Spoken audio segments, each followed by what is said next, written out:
Hello and welcome to another episode of Zombies, man. They freaked me out. Please like and subscribe and tell us in the comment section if zombies freak you out or they just leave you strangely aroused. So before we continue George A. Romero's descent into self-parody, first, Pete, we have to talk about my zombie book, The Thin Light of Life, now available on Amazon.com. We have to. We have to, because Corporal David McAllister was nearly finished with college. He had a steady girl and a job lined up after graduation. Life was good. And then the virus broke out in China, turning locals into cannibals. It spread to Singapore, Tokyo, Mexico City, El Paso, then Louisville was on lockdown. 15 days to slow the spread. David was called up for active duty again, and the virus was all around him. Please see the link in the comments to buy my book. And now, as we continue Romero's descent into self parody, we move into Diary of the Dead. Pete, summarize the movie for us. Diary of a Dead, the best argument to dismantle every film school on Earth. Yeah, it's, it's, wow, it is bad. All right. The nicest thing I will say about this, which might be bottom 10 movies of all time I've ever seen. Mhm. Um, Spoilers, not a fan. I watched this when I was in film school, and I'm just like sinking down. I watched it like in or the film. So this was in University of Aberystwyth in Wales. So I'm there with my film school buddies in the theater dedicated to the film department. And I am sinking in my chair, just being like, how is this movie so accurate about film school? And yet it also makes me hate film school. Oh, yeah, everybody, the main characters are the worst. Like, Like it's basically they took everyone's least favorite film students and then said, what if we make them the protagonist of a feature-length film? And I'm just thinking, or you could make them likable or interesting. yeah, well, see, that's a main problem with this movie is because the protagonist, the cameraman, whose name I don't even remember, and to be honest, it doesn't matter. Um, we'll call him the cameraman. Uh, the movie is structured terribly because the lesson of the movie is, gosh, those kids are on the internet too much, and gosh, those kids are recording too many things, right? Which I wonder if Grandpa is yelling at a cloud. Grandpa's yelling at a cloud. I wonder if Romero just kind of felt like a little insecure about the whole thing, right? Because like, oh, well, if they record, then what am I supposed to do? Like some sort of crisis of conscience? I don't know. And but like, if like the cameraman is our POV shot for the whole movie, right? It is our perspective, is his perspective, and the characters are giving this guy shit the whole fucking time, saying like, "Oh, well, why are you watching this? Why are you recording this? What are you doing?" You're berating the audience for watching your movie. Like, why? There's Yeah, there's such a vibe of fuck you, thanks for buying the ticket. Because this was made during peak popularity of found footage. And it was also peak popularity of zombie films. And George Romero's kind of like, well, I'm the godfather of zombie films. And oh, yeah, I can totally just put you kids in your place. But I'm like, you don't get what the appeal of a found footage movie, which is it's supposed to feel real. Yeah. And go And the ahead. thing is, he even has that shout out in the movie where they're filming a zombie film or a mummy film, Yeah. and they're like, zombies aren't supposed to be fast, they're dead. I'm like, Grandpa, we get it, we get it. You have a different style. And like the movie inside the movie was called The Death of Death. Why wouldn't it be called Night of the Living Dead? Night If of the you're, Living Death. yeah, or Night of the Flesh Eaters, if you want to get real deep cuts with it. Oh, that would have been clever. Like, because, it's not, it's because if you're rebooting the timeline, which is what this is, right? It's moving the night that happened in 1968 or 9 or whenever the first one happened all the way up to like 2009. And it's saying, oh, it actually started now, which is fine because if you want to like, explore some earlier ideas in the timeline, but like if you're gonna be try to be too cool for school and clever, why wouldn't you just call it Night of the Flesh Eaters or something like that? We need to resurrect George Romero and tell him to redo that idea. I'm sure there will be an AI resurrection that will be just as horrific as his movies someday, much like Oh, Stan Lee is at Comic-Con now in AI generated form. that is And terrifying. it's not great. This movie also doesn't need a voiceover. It could No, just be and she found footage. sucks. She Yeah. was such a bad narrator. Yeah. She delivers all of her lines like she's just kind of falling asleep, but Yeah. also kind of judgy about it. Yeah. Yeah. Like she gives this guy shit the entire fucking movie. And then at the end of it, she goes, I guess I'll just finish this film because like I love him so much. Well, no, you hated him the whole time, and then you went to go hook up with your ex. Which, I mean, hey, you do you, boo, but like, it's a real hard turn back to like, well, I have to honor his memory and we have to get the word out there. And like, I guess if like you're stuck in a bunker at the end of the world and the internet's still up for some reason, sure. But like also, I don't know. Much like Land, there's a lot of contrivances in here. Well, I think the biggest hurdle for me, and we've already kind of established this, was just how much I hated all of the characters. Yeah. By default, my favorite character was the Texan because at least she was genial. And Genial. What oh, does genial mean? again, this just pleasant to be around. Everyone Yeah. else was just so just like meh, meh, it's just this whiny and bitter and Yeah. unpleasant. Meanwhile, the Texan comes in. She's like, "Don't mess with Texas, y'all." And And I'm like, also "Well, she's pleasant." in maybe too, it's this because granted, like the movie suffers from a lot of poor writing, but it could be like we're pushing 40, right?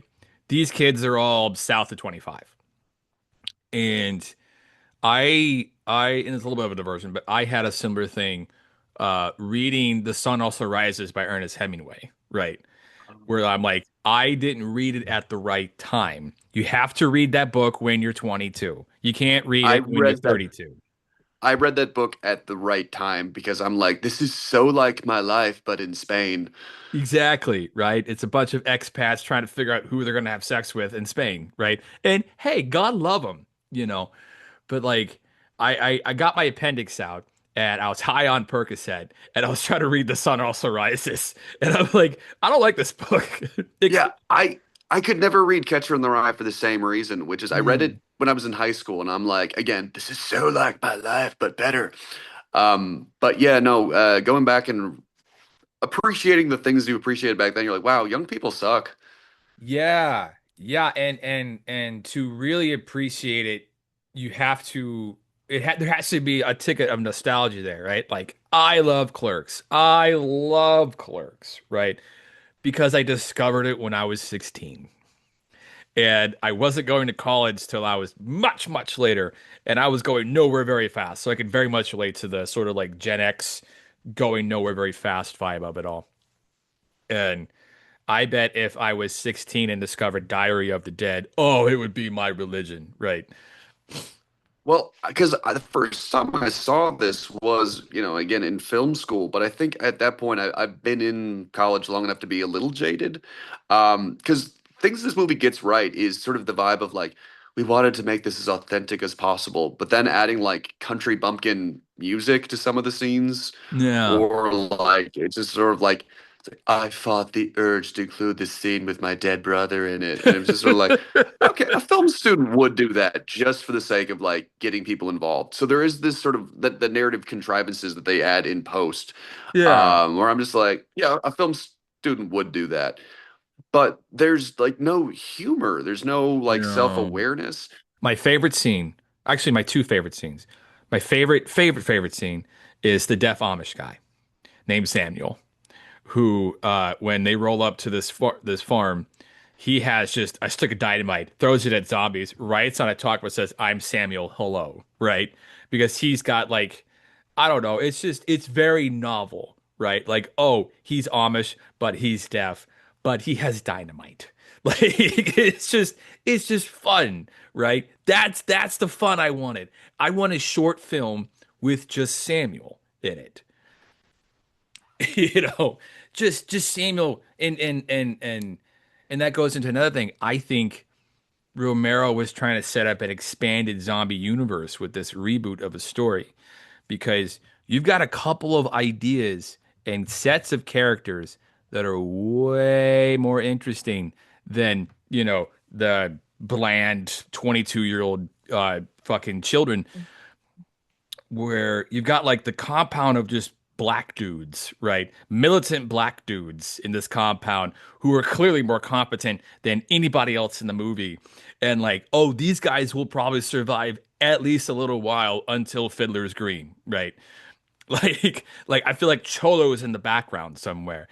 And and I wonder, and then you've got the National Guard soldiers that roll up who appear in the next movie and hold up the kids.